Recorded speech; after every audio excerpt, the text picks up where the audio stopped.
Y nos alegra tanto de que puedas estar allí listo para poder juntos estudiar la Biblia en tu programa Biblia Fácil. Qué alegría poder saludarte en el país donde estás, en el lugar donde te encuentras.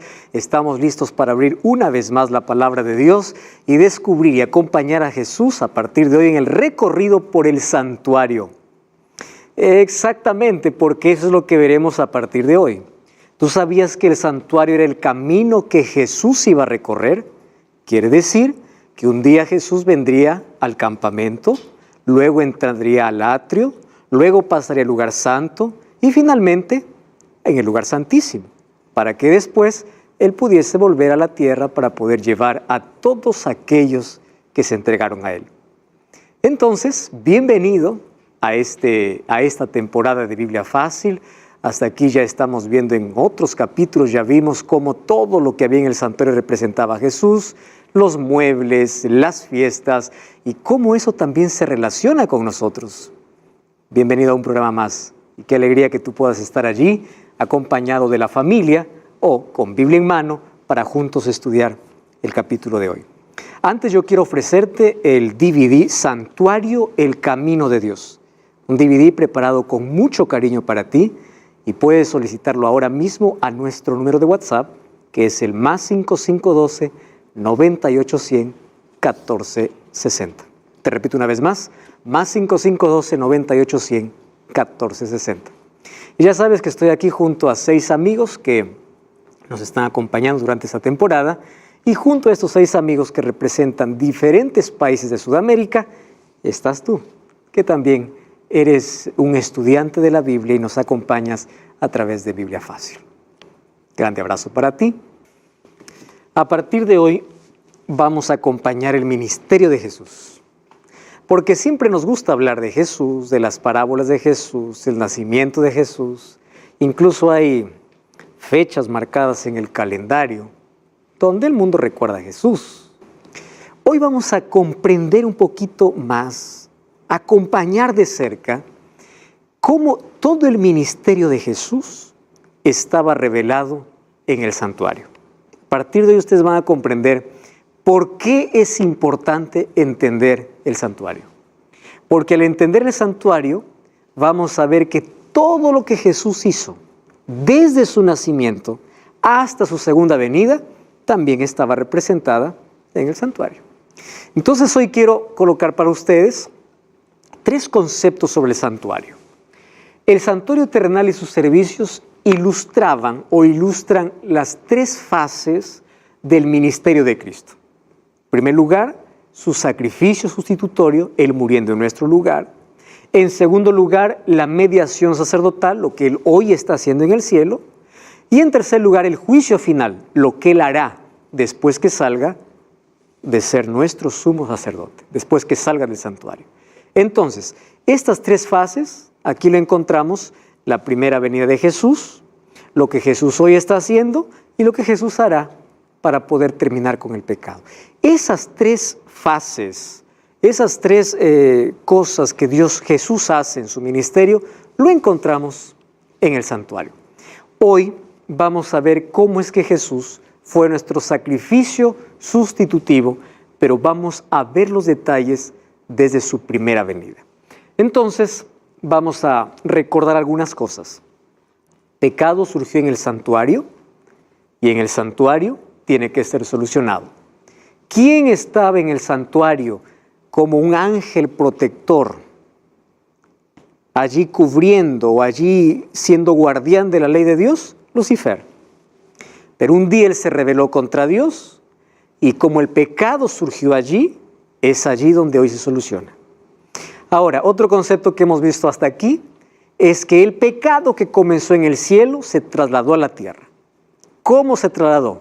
Satanás trajo una propuesta para Adán y Eva. Esa propuesta fue aceptada. ¿Cuál fue la propuesta del diablo? Ustedes serán como dioses. ¿Por qué él fue lanzado del cielo? Porque en el cielo él dijo: yo subiré al trono. Él siempre quiso ser adorado. Incluso tuvo el atrevimiento de decir a Jesús: todo esto te daré si postrado me adoras. Entonces el diablo se presenta de diversas maneras porque él quiere recibir adoración.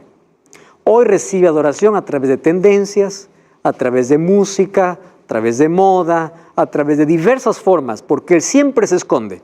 Él no se quitó de la idea de querer ser adorado. Ahora, cuando Adán y Eva cayeron allá en el jardín del Edén, desde la caída de nuestros primeros padres, recordamos que junto con la caída vino una promesa. Y esa promesa era que Dios se revelaba a Adán y Eva que ya había un plan para salvarlos. A pesar de que ellos salieron del jardín del Edén, ya no tenían más acceso al árbol de la vida, ellos esperaban el cumplimiento de una promesa. ¿Qué promesa? La llegada del Mesías. Y ahí encontramos esa promesa en Génesis capítulo 3, versículo 15, donde dice: pondré enemistad entre ti y la mujer, entre tu simiente y la simiente suya. Esta te herirá en la cabeza y tú le herirás, ¿dónde? En el calcañar. Presten atención aquí. ¿Cómo conocía Adán y Eva a Jesús? ¿Con qué nombre? Porque no se le conocía con el nombre de Jesús. Jesús es el nombre de Dios hombre. ¿Correcto? Y en el Antiguo Testamento vamos a encontrar que ya incluso se le coloca su nombre antes de que él nazca. Pero ¿cómo es que Adán y Eva conocían a Jesús como su Salvador? Lo conocían como el nombre de la simiente. ¿Por qué? Dice que al poner enemistad entre la serpiente, que representaba allí Satanás, y la mujer, allí la lucha es entre las simientes. De tu simiente nacerá el libertador. Por eso es que todas las mujeres, comenzando por Eva, pensaban y querían ser la madre del Mesías. Cuando Eva tuvo a su primer hijo Caín, pensó que él era el libertador, porque la promesa era que de la simiente, de la descendencia, vendría el Mesías. Satanás hizo todo lo posible para destruir esa simiente. Contaminó, lo llevó a la idolatría, impidió tantas cosas, porque él sabía que de la simiente de la mujer, que luego se convertiría en el pueblo de Dios en el Antiguo Testamento, vendría el Mesías. Sabía. Solo que Satanás no sabía el momento cuando lo haría, porque eso competía al calendario divino. Pero cuando Satanás supo de que Jesús había nacido, él todavía usó una estrategia más: destruir a ese Jesús. ¿Cómo? En Herodes colocó la idea, o después de los magos que vinieron, de los reyes del oriente, a ver a Jesús. Él dijo: ¿dónde está ese nuevo rey que hemos visto? Una estrella hemos visto. Dijo: ¿rey? ¿Quién es? Como esos reyes ya no volvieron más con la noticia, él mandó matar a todos los niños. Hubo una grande matanza solo por destruir a uno. Y Satanás no pudo. ¿Qué cosa quiere destruir? La simiente, el Salvador, el Redentor. Entonces, gracias a esa simiente nosotros tenemos acceso a la salvación. Alguien puede decir: yo no tengo nada que ver con la culpa de Adán y Eva. Es verdad, pero tampoco tenemos nada que ver con quien rescató, con quien nos rescató. Nosotros no estuvimos en el huerto del Edén. Es verdad que nosotros ya nacimos y como consecuencia del pecado perdidos, pero tampoco hicimos nada para recuperar la salvación. Todo lo hizo Dios. Por eso es que Pablo dice: si por un hombre entró la muerte, por otro entró la vida. Entonces el asunto continúa siendo un asunto de elección. Tú eliges, cada uno elige. Muy bien, a través de la historia en el Antiguo Testamento encontramos que los patriarcas y profetas esperaban a esa simiente con diferentes nombres. Por ejemplo, Abraham lo conocía como el rey de Salem, Jacob como el Shiloh. Cuando él llamó a sus hijos y profetizó para cada uno de ellos, dice para Judá: no será quitado el cetro de Judá ni el legislador de entre sus pies hasta que venga Shiloh. ¿Quién es Shiloh? Era el Mesías. Isaías lo conocía como Emmanuel. Isaías 7:14 dice, la Virgen concebirá y dará a luz un hijo, concebirá y dará a luz un hijo, y llamará su nombre Emmanuel. ¿Cómo lo conocía también Isaías? Un niño nos es nacido, un hijo nos es dado, principado sobre su hombro, se llamará admirable, consejero, Dios fuerte, Padre eterno, príncipe de paz. ¿Cómo conocía Jeremías? Jeremías lo conocía como el renuevo justo, Jeremías 23:5, como Jehová justicia nuestra. ¿Cómo conocía el Salvador Daniel? Daniel 9:25 dice que saldrá una orden para restaurar a Jerusalén hasta el Mesías príncipe. Jesús era conocido como el Mesías príncipe. Y Oseas lo conocía como el Dios de los ejércitos. Entonces, diferentes nombres se fueron dando desde el Antiguo Testamento a aquella promesa que Dios dio allá en el jardín del Edén. Y a partir del Edén, todos los sacrificios que ellos hacían, en cada sacrificio, ellos podían contemplar por fe la venida del Mesías. Y esperaban la venida del Mesías. Pero Dios siempre ofreció informaciones sobre cómo sería ese Mesías, cómo vendría ese Mesías. Y ahí está lo curioso y lo difícil de entender. ¿Cómo es que ellos, recibiendo tanta información, cuando llegó, no lo conocieron? Y Juan 1:11 dice, a los suyos vino y los suyos no lo recibieron. Hoy vamos a ver cómo esas informaciones son tan necesarias para descubrir que Jesús tendría que venir y tendría que cumplir un ministerio iniciando en el santuario. Vamos allí entonces. Vamos a abrir la Biblia. Salmos capítulo 77, versículo 13. Salmos capítulo 77, versículo 13. Ustedes saben que este salmo lo escribió Asaf. Asaf era un músico. Y este músico aquí compuso un himno. Solo que allí colocó una profecía, inspirado por Dios. Salmo 77, versículo 13. Vamos a leer allí. Zulma, ¿puedes leer por favor el texto? Señor, santo es tu camino, que Dios es grande como tú. Es corto, ¿verdad? Dice, oh Dios, santo es tu camino, y termina con una pregunta, ¿qué Dios tan grande como tú? Muy bien. Ustedes saben que la Biblia fue escrita en 3 idiomas, hebreo, arameo y griego. Hebreo, el Antiguo Testamento, y tiene partes en arameo, partes cortas, y el Nuevo Testamento en griego. Lo que nosotros hoy tenemos en nuestras manos es una traducción de los idiomas originales. Y cuán importante es a veces ir al idioma original para entender la esencia del mensaje. No quiere decir que la Biblia está mal traducida, sino que en el afán de traducir para colocar un lenguaje más comprensible, muchos traductores hicieron que se pierda la esencia.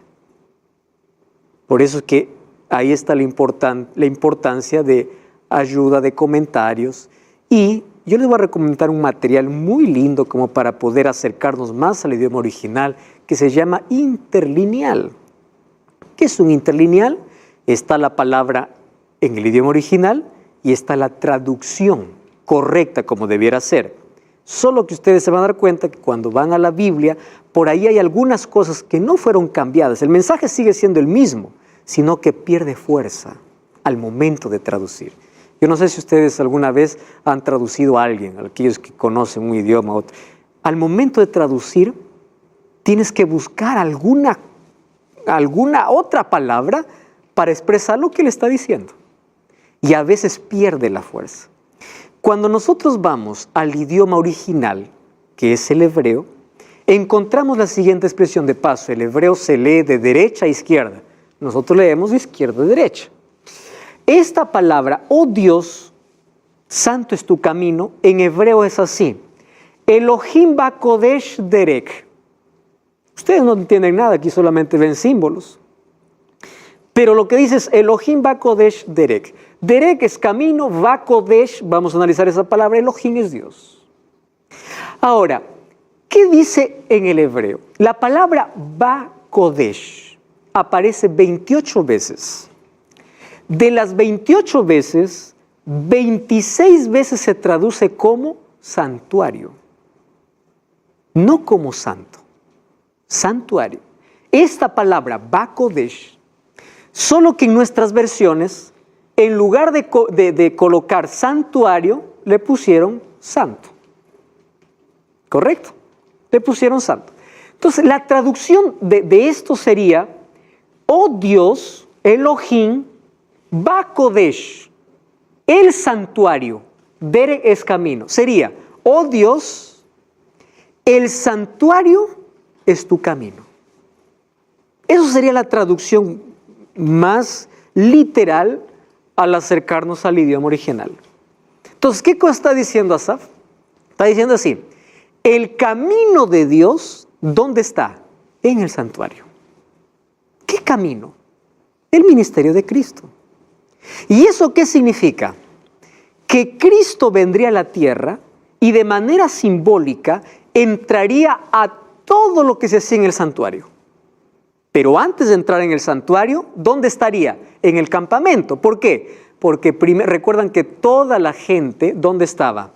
Afuera del santuario, estaba acampando.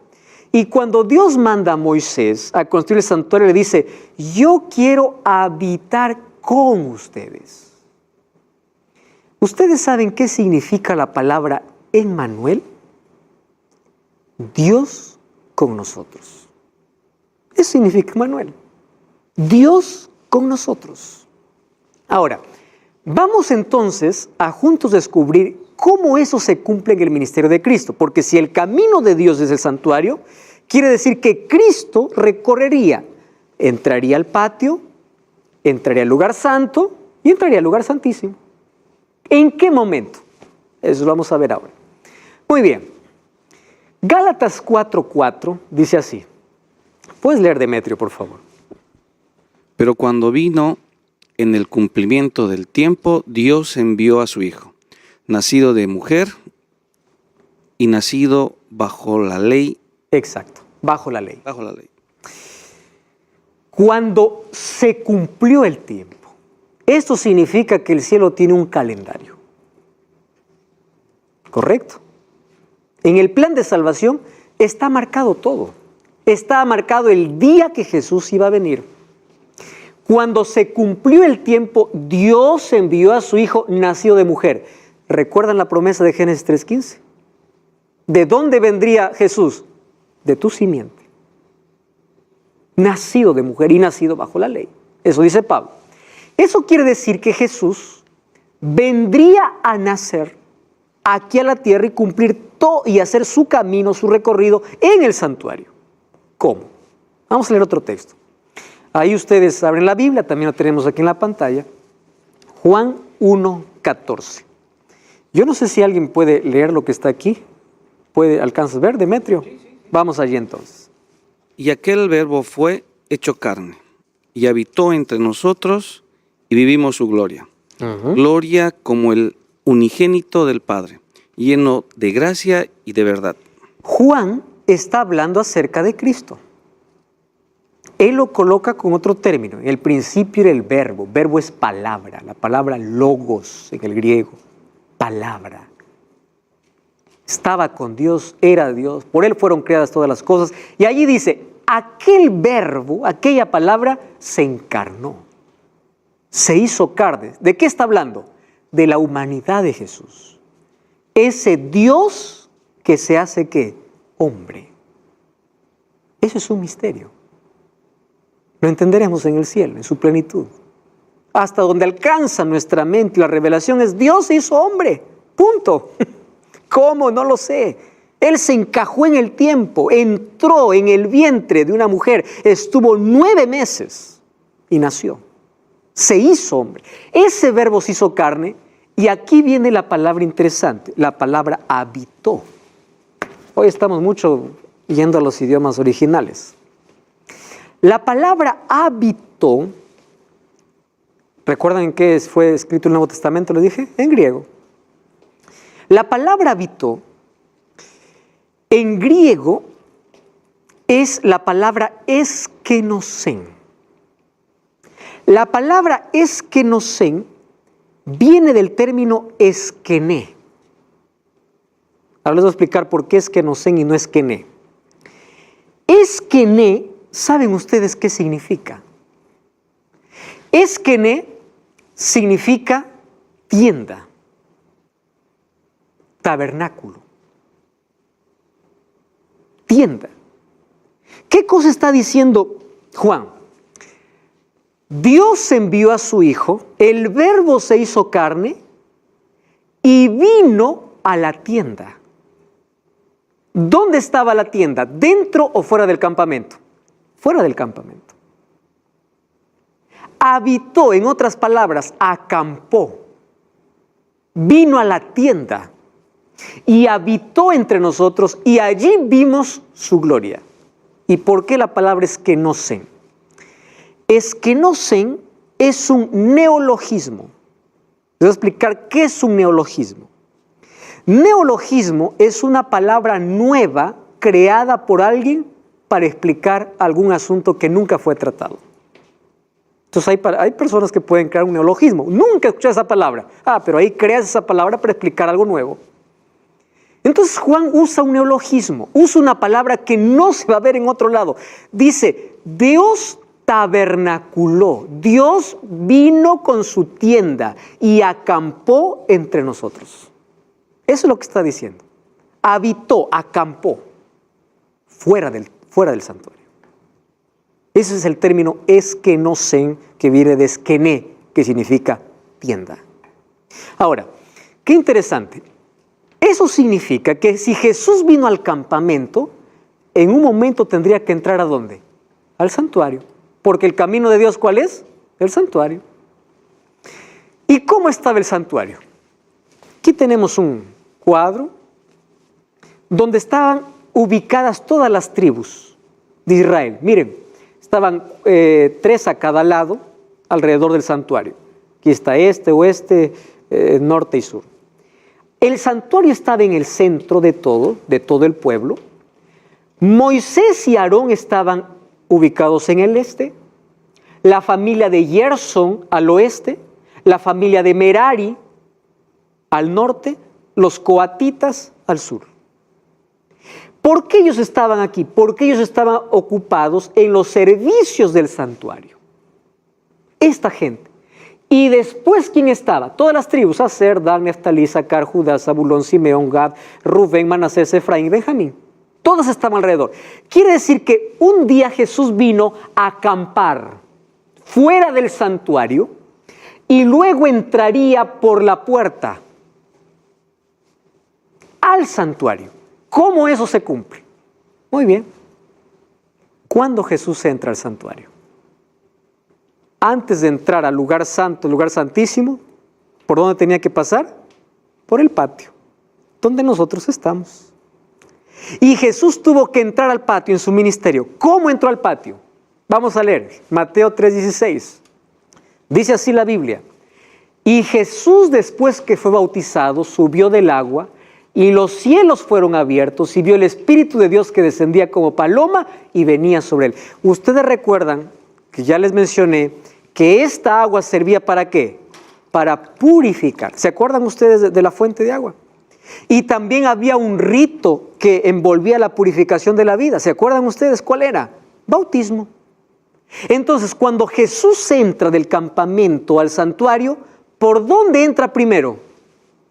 Por la fuente de agua. No porque él necesitaba ser purificado.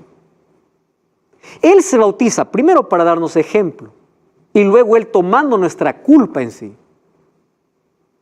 Él no se bautiza siendo un pecador, como nosotros necesitamos hacer el bautismo porque somos pecadores, para dar ejemplo de que esto era aprobado por el cielo, el bautismo. Entonces Jesús entra por la fuente de agua.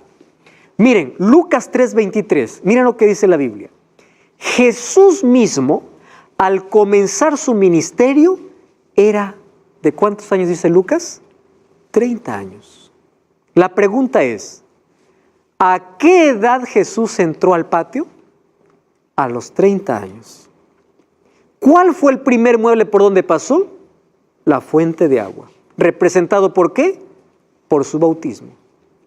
Y aquí viene la pregunta, ¿y por qué a los 30 años? ¿Saben por qué? Porque los sacerdotes iniciaban su oficio a esa edad. Por eso es que Jesús comenzó su ministerio a los 30 años. En otras palabras, Él está siguiendo exactamente el recorrido ¿por dónde? Por el santuario. Por eso Asaf dice, tu camino, oh Dios, es el santuario. Y estamos de regreso, este es tu programa Biblia Fácil, como siempre con Biblia en mano, aprendiendo hoy sobre el recorrido de Jesús por el santuario. Y ya en el bloque anterior nosotros hablamos de que cuando Jesús vino a la tierra, vino a nacer ¿dónde? En el campamento. Y a la edad de 30 años entró al atrio. ¿Y por dónde pasó? Primero por la fuente de agua, representado por su bautismo. Solo que Jesús no se quedó en la fuente de agua. Él tenía que hacer un recorrido por todo el santuario, porque Salmo 77 dice, tu camino es el santuario. Comenzó afuera, entró al patio, pasó por la fuente, y después de la fuente, ¿por dónde tenía que pasar? Por el altar. Solo que en el altar, Él tendría que dar su vida, porque todos los sacrificios apuntaban al mayor sacrificio. Entonces, ahí el libro de Hebreos 10:12 dice así, pero Cristo, habiendo ofrecido una vez para siempre un solo sacrificio por los pecados, se ha sentado a la diestra de Dios. Si aquí en este altar se ofrecían todos los días sacrificios, Jesús vino hasta este altar, pero para ofrecer uno solo. Porque todos los sacrificios apuntaban al sacrificio mayor. Entonces, después de la fuente de agua, vino ¿a dónde? Al altar. Ahora viene la pregunta, ¿cuánto tiempo demoró? Vamos a hablar de tiempo. ¿Cuánto tiempo demoró del campamento al atrio? Dijimos 30 años. ¿Cuánto tiempo demoró desde la fuente hasta el altar? ¿Cuánto tiempo? Miren, ustedes saben que en el Antiguo Testamento ya estaba predicho incluso el tiempo en el cual Jesús moría. El tiempo. Amós 3:7 dice, el Señor no hará nada sin primero revelar su secreto a sus siervos los profetas. Y hubo un profeta en el Antiguo Testamento que nos revela con exactitud su recorrido. ¿Qué profeta? Daniel. Vamos a Daniel, capítulo 9. Daniel es conocido como un profeta mesiánico, porque habla mucho acerca de la venida del Mesías. Infelizmente, muchas personas desprecian Daniel, no estudian Daniel, y de paso nosotros ya hemos hecho aquí varias temporadas de Daniel. Tú puedes buscar ahí en YouTube, Biblia Fácil Daniel. Hemos estudiado capítulo por capítulo del libro de Daniel. Miren, vamos a Daniel, capítulo 9, versículo 25. Vamos a leer aquí con detenimiento porque alguien que lee de manera superficial no lo va a entender. Por eso yo coloqué incluso aquí en la pantalla. ¿Está bien? Vamos a leer allí. José, ¿puedes leer el versículo 25, por favor? Toma el micrófono allí. Conoce y entiende que desde que salga la orden de restaurar y reedificar Jerusalén hasta el Mesías príncipe, habrá 7 semanas más 72 semanas. 62 semanas. La plaza y la muralla se reedificarán en tiempos angustiosos. Muy bien. Versículo 26, Luis. Toma el micrófono ahí, por favor. Después de las 62 semanas, le quitarán la vida al Mesías y nada le quedará. Y el versículo 27. 27. En otra semana confirmará el pacto a muchos y a la mitad de la semana hará cesar el sacrificio y la ofrenda. Gracias. Y allí vienen más detalles. Yo voy a leer el versículo 24. Dice así. 70 semanas están terminadas sobre tu pueblo y tu santa ciudad para terminar la prevaricación, poner fin al pecado, expiar la iniquidad, traer la justicia, sellar la visión y ungir al santo de los santos. El ungimiento de Jesús hacía referencia al bautismo de Jesús. Los sacerdotes eran ungidos. Y el ungimiento hacía referencia aquí específicamente al bautismo. Ahora, presten atención. 70 semanas, ¿qué es esto? Lo vamos a tocar en otro tema, pero hoy les voy a dar algunas pinceladas allí. Dice, están determinadas. La palabra determinada significa cortadas. ¿Cortadas de qué? De una profecía mayor, de Daniel 8:14. Hasta 2300 tardes y mañanas el santuario será purificado. Ustedes leen el capítulo 8 y dice Daniel, yo no entendí nada. ¿Qué hacía Daniel cuando no entendía? Ayunaba y oraba. Y ustedes ven el capítulo 9, versículo 20, dice, aún estaba orando y confesando mi pecado y el pecado de mi pueblo y derramaba mi ruego delante de mi Dios por el santo monte de Dios, porque él estaba preocupado por su pueblo. Él decía, es hora de volver de la cautividad. Señor, perdona nuestros pecados. Versículo 23, al principio de tus ruegos fue dada la orden y he venido para enseñarte porque tú eres muy amado. Entonces, ¿qué te voy a enseñar? No toda la profecía, sino que de toda la profecía, lo que está determinada, cortada, ¿para qué? Para tu pueblo. ¿Para qué pueblo? Judío. Y dentro de esas 70 semanas estaría el ministerio de Cristo. Vamos por partecitas como para poder entender lo bonito. ¿Está bien? Yo aquí he colocado las fechas. Miren, ve, habla de 3 momentos. Esas 70 semanas están divididas ¿cómo? Habrá 7 semanas y 62 semanas. Entonces, las 70 están divididas primero en 7, luego en 62. Yo les pregunto, 62 más 7, ¿cuánto es? Ahí tenemos, 62, ¿verdad? Más 7, ¿cuánto es? 69, ¿verdad? Y dice, y por otra semana se confirmará el pacto a muchos. 69 más 1, 70. Y a la mitad de semana se hará cesar el sacrificio. O sea, todo lo que está diciendo aquí es que las 70 semanas estarían divididas ¿en cuántos periodos? En 3. ¿Se entiende hasta allí? Vamos entonces a explicar allí. ¿Cuándo comenzarían las 70 semanas? Desde la salida de la orden para restaurar y edificar Jerusalén. Ahí está la clave. Entonces, para entender eso, tenemos que ir a otro libro de la Biblia, que es Esdras. Esdras cuenta que hubieron 3 decretos para reconstruir Jerusalén, porque recuerden que Jerusalén fue destruida. Entonces ahí aparece Esdras y Nehemías para poder reconstruir la ciudad. Primero recibe el decreto de Ciro, luego el de Darío y luego el de Artajerjes. El decreto de Artajerjes fue el decreto con el cual se llevó a cabo. ¿Y en qué año fue eso? En el año 457 a.C. ¿Qué sucede? Artajerjes hizo las previsiones para la restauración completa y le dio autoridad civil, judicial y religiosa a Jerusalén. Por eso dice, desde que sale este decreto, comienza a contarse ¿qué cosa? Las 70 semanas. Entonces ya tenemos el comienzo. Es fácil llegar hasta el final cuando tienes el comienzo. Un asunto interesante. En profecía, un día equivale a un año. Eso está en Números 14:34 y Ezequiel 4, 6 y 7.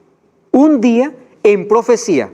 ¿Está bien? No estamos hablando de los días literales. En profecía, cuando se habla de un día, equivale a un año. Ahí están los textos, Ezequiel 4 y Números 14. Ahora, eso significa que 70 semanas, ¿cuándo comienza? En el año 457. Porque en el año 457, ¿qué cosa se da? La orden para restaurar los muros de Jerusalén. ¿Cuándo termina las 70 semanas? Si nosotros hacemos los cálculos, termina el año 34 después de Cristo. ¿Qué sucede en el año 34? En el año, ustedes recuerden que por aquí, por el medio, se hace el cambio de calendario. En el año 34 muere el primer mártir de la iglesia. ¿Quién es? Esteban. Entonces, de las 2300, 70 semanas estarían cortadas para dar oportunidad ¿a quién? Al pueblo de Dios, al pueblo judío. Porque ellos fueron el pueblo elegido para hacer luz, pero ellos no cumplían la orden que Dios les había dado, no cumplían el ideal de Dios. Entonces dice, 70 semanas están cortadas para dar oportunidad a tu pueblo. ¿Correcto? Si ellos no responden en ese periodo, va a ser quitado su privilegio. Y ahí vemos cómo ocurrió ya en el libro de Hechos. Ahora, ¿a cuánto equivale 70 semanas?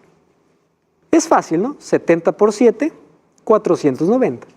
Si en profecía un día equivale a un año, no serían 490 días, sino 490 años. Entonces, 70 semanas equivale a 490 años.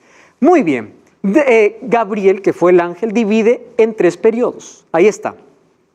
7 semanas, ¿a cuánto equivale? 49 años. 62 semanas equivale a 434 años.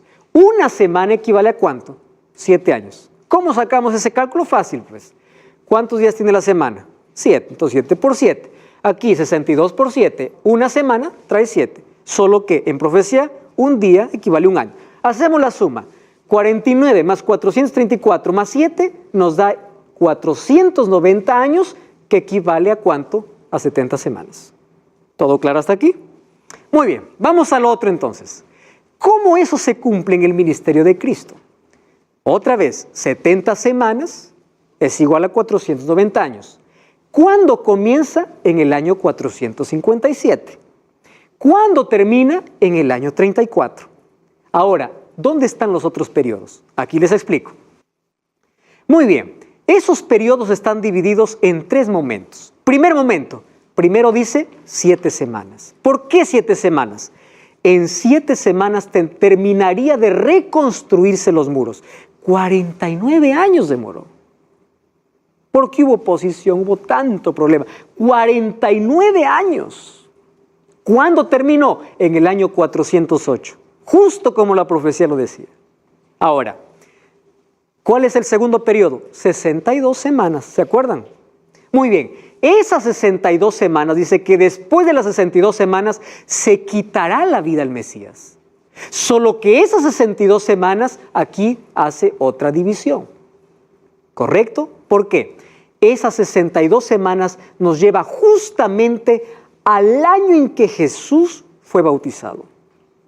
¿En qué año Jesús se bautizó? En el año 27. Y dice que a partir de allí, después que terminaría las 62 semanas, habrá una última semana. ¿Correcto? ¿Cuánto es una semana? 7 días, es decir, 7 años. Pero a la mitad de semana cesarán los sacrificios. ¿Por qué cesarán los sacrificios? Porque Jesús iba a morir. Entonces, fíjese, las 62 semanas terminan con el bautismo de Jesús en el año 27. 27 más 7, 34. Ahí están los 7 años. A la mitad de esos 7 años, Jesús muere, justo en el año 31. Jesús muere en la fecha que el calendario divino lo decía. Y eso todo estaba ¿dónde? En el libro de Daniel. Se hará cesar el sacrificio a la mitad de semana. Ahora nosotros comprendemos por qué Jesús, cuando vino, en Mateo 15, 24 dice, Él respondiendo dijo, no soy enviado sino a las ovejas perdidas de la casa de Israel. ¿Por qué? Porque el pueblo de Israel está viviendo en su última media semana. ¿Están comprendiendo eso? Cuando Jesús vino, dijo, yo he venido para los perdidos de la casa de Israel. Eso no significaba que Jesús no predicó allí para los otros, hizo milagros con los de Sidón, hizo milagros con los extranjeros, etcétera, etcétera. Pero yo he venido para cumplir una misión, claro, porque la profecía decía que su periodo estaba terminando para ellos. ¿Qué cosa es lo triste?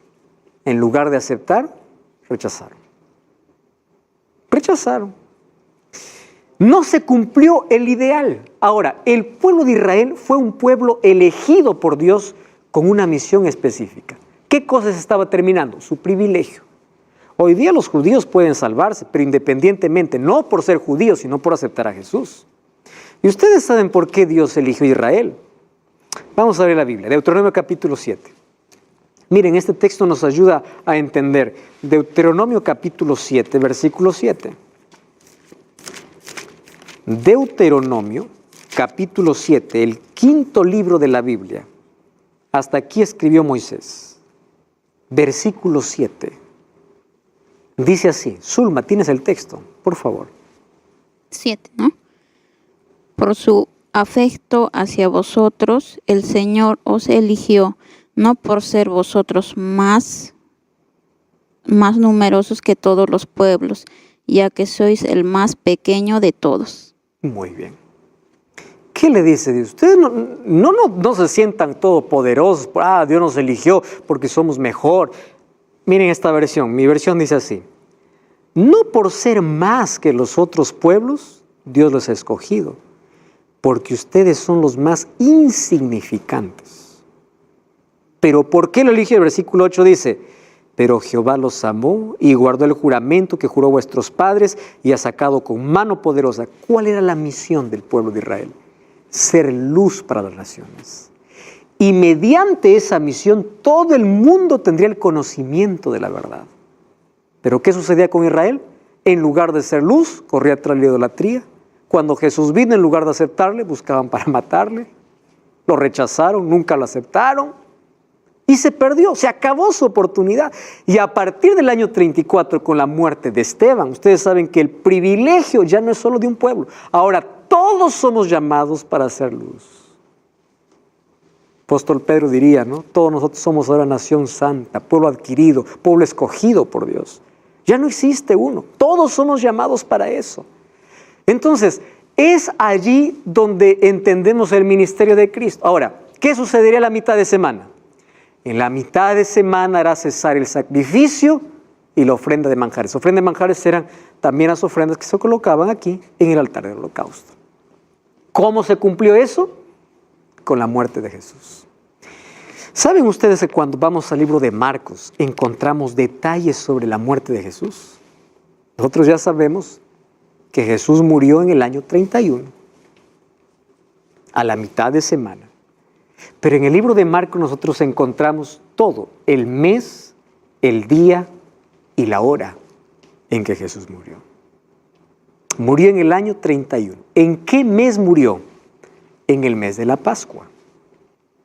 ¿Recuerdan que Jesús antes de morir celebró la última Pascua con sus discípulos? Un día jueves de noche. ¿Cuándo se celebraba la Pascua? En el primer mes del año. ¿Cuál era el primer mes del año del calendario hebreo? Abib o Nisán. Entonces Jesús murió en Abib. ¿Nosotros podemos conocer la fecha exacta en que murió Jesús? ¿El día? Sí. Un día viernes, 15 de Nisán. Para nuestro calendario sería más o menos entre 26 y 27 de abril que Jesús murió. 15 de Nisán del año 31. ¿A qué hora Jesús murió? Jesús murió a las 9 de la mañana, o Jesús fue clavado a las 9 de la mañana. La hora que se ofrecía el primer sacrificio. ¿Y qué hora se entregó el Espíritu? 3 de la tarde. La hora que se hacía el segundo sacrificio. Con exactitud. En los horarios que en el santuario se hacían. Porque ¿qué cosa dice Salmos? Tu camino, ¿qué cosa es? El santuario. Murió exactamente. El libro de Marcos capítulo 15 nos ayuda a comprender eso. Y un día allá en el Calvario se levantaron 3 cruces. Una cruz que estaba en el centro muriendo por el pecador. Otra cruz muriendo en el pecado de un ladrón.